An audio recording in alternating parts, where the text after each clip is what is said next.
সম্পন্নমূল্য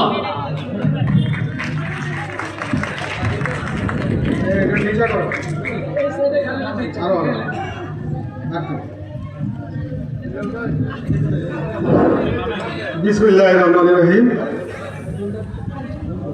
ফতুল্লাহ থানা জাসাস আয়োজিত আজকের সভার সম্মানিত সভাপতি ডক্টর এম.এ. লতিফ তুষার, আমাদের মাঝে উপস্থিত আছেন নারায়ণগঞ্জ জাসাসের অভিভাবক, আজকের প্রধান অতিথি রাজপথের লড়াকু সৈনিক আনিসুর রহমান সানি ভাই, আমাদের মাঝে উপস্থিত আছেন নারায়ণগঞ্জ জেলা জাসাসের সংগ্রামী সভাপতি জনাব সিরাজুল ইসলাম সিরাজ ভাই, আমাদের মাঝে উপস্থিত আছেন নারায়ণগঞ্জ মহানগর জাসাসের সভাপতি জনাব স্বপন চৌধুরী, আমাদের মাঝে উপস্থিত আছেন জাসাসের সর্বস্তরের নেতৃবৃন্দ, আমাদের মাঝে উপস্থিত আছেন কুতুবপুর ইউনিয়নের সংগ্রামী সভাপতি বিল্লাল হোসেন বিল্লাল ভাই সহ মঞ্চে উপবিষ্ট নেতৃবৃন্দ এবং আমার সম্মুখে উপস্থিত ভাই ও বোনেরা, আসসালামু আলাইকুম রহমতুল্লাহ বারাকাতুহু। আপনারা জানেন আজকে ফতুল্লাহ থানা জাসাসের কর্মী সমাবেশ। আমি অত্যন্ত আনন্দিত যে আমাদের ঐকান্তিক পরিশ্রম সফল হয়েছে আজকে। আপনারা জানেন এই আনিসুল ইসলাম সানিবের অনুপ্রেরণায় আমি এক সময় জাসাসের আন্তর্জাতিক বিষয়ক সম্পাদক ছিলাম সেন্ট্রালের। তখন থেকে এই জাসাস নিয়ে আমি অনেক কাজ করেছি। নেতৃবৃন্দরা জানেন যেই জাসাসকে ফতুল্লাহ থানা বিএনপি সহ অন্যান্য বিএনপির প্রোগ্রামে সম্বোধন করা হতো না, সেই জাসাসকে আমি প্রত্যেকটি অনুষ্ঠানে বক্তৃতা দেওয়ার ব্যবস্থা করে দিয়েছিলাম। আমি সম্বোধন করার জন্য বাধ্য করেছিলাম। আজকে আপনারা জানেন এই কুতুবপুর ইউনিয়ন সহ 5টি ইউনিয়নে জাসাসের কোনো কমিটি ছিল না। ওই ইউনিয়ন কমিটি তথা ওয়ার্ড কমিটি ছিল না। আপনারা জানেন এই জাসাসের জন্য আমি বর্তমানে যারা জাসাস ফতুল্লাহ থানায় নেতৃত্ব দিচ্ছেন তাদেরকে সর্বাত্মক সহযোগিতা সর্বদা করেছি এবং প্রত্যেকটি ইউনিয়নে কমিটি করার জন্য তাদেরকে সহযোগিতা করেছি। কুতুবপুর ইউনিয়নে জাসাস আপনারা দেখতেছেন নেতৃবৃন্দরা যে ঐক্যবদ্ধ এবং জাসাস একটি সুশৃঙ্খল দল।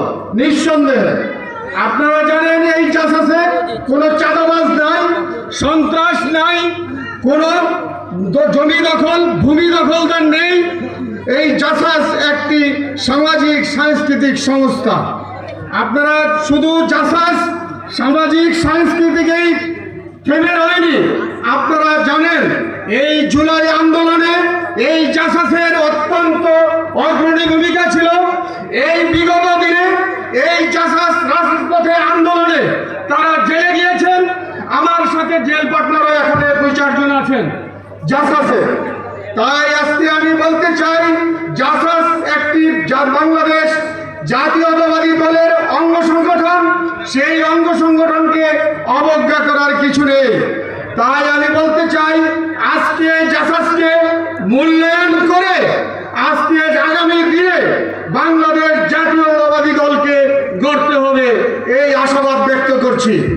আপনারা জানেন যে আজকে এই জুলাই আন্দোলনের মাধ্যমে আমরা স্বৈরাচারী সরকার শেখ হাসিনাকে আমরা উৎখাত করেছিলাম। তাই আজকে এই জুলাই মাসে যারা বিগত 24 সালের জুলাইতে যে সমস্ত ছাত্র জনতা শহীদ হয়েছেন তাদের আত্মার মাগফিরাত কামনা করছি এবং যারা আহত হয়েছেন তাদের সুচিকিৎসার মাধ্যমে তারা সুস্থতা কামনা করছি। পাশাপাশি শহীদ জিয়া যিনি এই বাংলাদেশ জাতীয়তাবাদী দলকে গঠন করেছিলেন, আমরা আজকে নিজেকে গর্বিত মনে করছি যে আমরা বাংলাদেশ জাতীয়তাবাদী দল করি, যে দলের প্রতিষ্ঠাতা ছিলেন শহীদ প্রেসিডেন্ট জিয়াউর রহমান। সেই স্বাধীনতার ঘোষক শহীদ প্রেসিডেন্ট জিয়াউর রহমানের আত্মার মাগফিরাত কামনা করছি। পাশাপাশি আমি আজকে বলতে চাই, আজকে এই কুতুবপুর ইউনিয়ন হচ্ছে আমার ইউনিয়ন, এই ইউনিয়নে আমার জন্ম। তাই বলতে চাই, এই 6 নম্বর ওয়ার্ড কুতুবপুর ইউনিয়নের, এটি হচ্ছে 6 নম্বর ওয়ার্ড। এই 6 নম্বর ওয়ার্ড হচ্ছে এমন একটি ওয়ার্ড যে ওয়ার্ডে মাদক, সন্ত্রাস, চাঁদাবাজ বিগত দিনে আওয়ামী লীগ সরকার বপন করে গিয়েছিলেন। সেই সন্ত্রাস, চাঁদাবাজ এইগুলাকে দূর করতে হলে আমাদেরকে ঐক্যবদ্ধ হইতে হবে। তাই আজকে আমি ঐক্যের ডাক দিচ্ছি। আমি বলতে চাই, যারা আওয়ামী লীগের এই দোসরদেরকে প্রতিস্থাপন করতে চান এই কুতুবপুর ইউনিয়নে, তাদেরকে বলতে চাই যে ফতুল্লা থানার একটি নির্ভরযোগ্য কমিটির মধ্যে থেকে সেই নির্ভরযোগ্য কমিটির নেতা যদি এখানে বলে স্বৈরাচারীর দোসর শামীম ওসমানের দোসরকে প্রতিষ্ঠা করার জন্য যদি এখানে পায়তারা করেন, তাই বলতে চাই আমরা কুতুবপুর ইউনিয়ন তথা ফতুল্লা ইউনিয়ন ঘৃণা করে এটা প্রত্যাখ্যান করি। আপনারা বিগত দিনে শুনেছেন যে এখানে অবৈধ নির্বাচনহীন জনপ্রতিনিধি যিনি শামীম ওসমানের দোসর ছিলেন, সেই চেয়ারম্যানকে এই অত্র এলাকাতে পুনরায় প্রতিষ্ঠিত করতে চায়। তাই ওই নেতৃস্থানীয় যিনি এই বক্তৃতা দিয়েছেন যে এই কুতুবপুরে আমাদেরকে নাকি ওই শামীম ওসমানের দোসর আমাদেরকে দেখে রেখেছে, তাই তাকে বলতে চাই আপনি ভুল পথে হাঁটছেন। আপনি যদি ফতুল্লা থানার একটি নির্ভরযোগ্য পদে থেকে এ সমস্ত উক্তি করেন, তাহলে এই ফতুল্লা বিএনপি আপনাকে প্রত্যাখ্যান করবে, প্রত্যাখ্যান করবে। এবং আজকে বলতে চাই যে এই আমাদের অত্র এলাকার জনপ্রতিনিধি যিনি ছিলেন অত্র এলাকার ভূমিদস্যু, যিনি ছিলেন চাঁদাবাজ, যিনি ছিলেন একজন শামীম ওসমানের দোসর, এই দোসরদের সাথে আমাদের বিএনপির কিছু নেতৃবৃন্দ দিনে বিএনপি করতেন, রাত্রে সেই লোন পার্কে গিয়ে মিটিং করতেন। সেই সমস্ত লোককে চিহ্নিত করতে হবে এবং চিহ্নিত করে তাদেরকে প্রত্যাখ্যান করতে হবে। আজকে বলতে চাই, আমাদের দেখেছেন যে আমাদের নারায়ণগঞ্জ জেলা কমিটি হয়েছে, সেই জেলা কমিটির নেতৃবৃন্দ যিনি নেতৃস্থানীয়তে আছেন, উনি বিভিন্ন মিটিং মিছিলে বলেন যে সন্ত্রাস, চাঁদাবাজ বন্ধ করতে হবে, অথচ তার পাশেই দেখবেন প্রতিনিয়ত ভূমিদস্যু, সন্ত্রাস তিনি লালন পালন করছেন। তাই আজকে জেলা কমিটিকে বলতে চাই, আপনি যেই অথর্ব কমিটি তৈরি করেছেন, সেই অথর্ব কমিটিকে বিলুপ্ত করতে হবে এবং যে সমস্ত চাঁদাবাজ, সন্ত্রাসী আপনার সাথে আছে সেইগুলো থেকে দূরে থাকতে হবে। অন্যথায় এই নারায়ণগঞ্জ জেলার জনগণ আপনাকে প্রত্যাখ্যান করবে। আমি আজকে বলতে চাই, এই এলাকাতে, অত্র এলাকাতে যারা সন্ত্রাস, চাঁদাবাজ করছেন, তাদেরকে কোনোদিন এখানে প্রতিস্থাপন হতে দেওয়া হবে না, দিব না। তাই আপনাদের উদ্দেশ্যে বলতে চাই, জাসাস সহ যে সমস্ত অঙ্গ সংগঠন এবং বিএনপির নেতৃবৃন্দ আছেন, আগামী দিনে আপনারা জানেন জাতীয় নির্বাচন হবে। সেই নির্বাচন এখনো কবে হবে আমরা জানি না, সেটা নিয়ে এখনো অনেক প্রবলেম হচ্ছে, অনেক ষড়যন্ত্র হচ্ছে। সেই ষড়যন্ত্রকে মোকাবেলা করতে হলে আমাদেরকে মানুষের ঘরে যেতে হবে, মানুষের কাছে ভোট চাইতে হবে। মানুষ যদি আমাদেরকে ভোট দেয়, তাহলে আমরা সরকার গঠন করব। বিগত 16 বছর আমরা কোনো নির্বাচনে ভোট দিতে পারি নাই।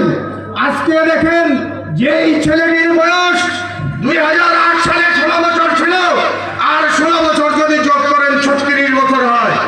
বাংলাদেশের জনগণ যারা নতুন প্রজন্মের লোক আছেন, এই 36 বছর তারা কোনো ভোট দিতে পারেন নাই। তাই আপনাদেরকে আহ্বান করব যে আমরা জনগণের কাছে যাব, আমরা ভালো কাজ করব। জনগণ যদি আমাদেরকে ভোট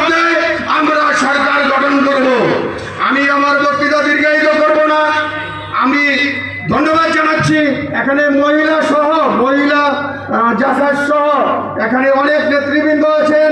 বৃষ্টিতে ভিজেও তারা আমাদের কথা শোনার জন্য বসে আছেন, এই জন্য তাদেরকে ধন্যবাদ জানাই। পরিশেষে আমি এমন একজনের কথা বলছি যিনি নারায়ণগঞ্জ 4 আসন থেকে নির্বাচন করার প্রত্যয় ব্যক্ত করেছেন। উনি হচ্ছেন একজন সজ্জন ব্যক্তিত্ব, বিশিষ্ট সমাজসেবক। বিগত 16 বছর যিনি নেতা কর্মীদের মামলা হামলায় প্রতিটা নেতা কর্মীকে খেয়াল রেখেছেন। উনি একজন সজ্জন ব্যক্তি, না চাঁদাবাজ।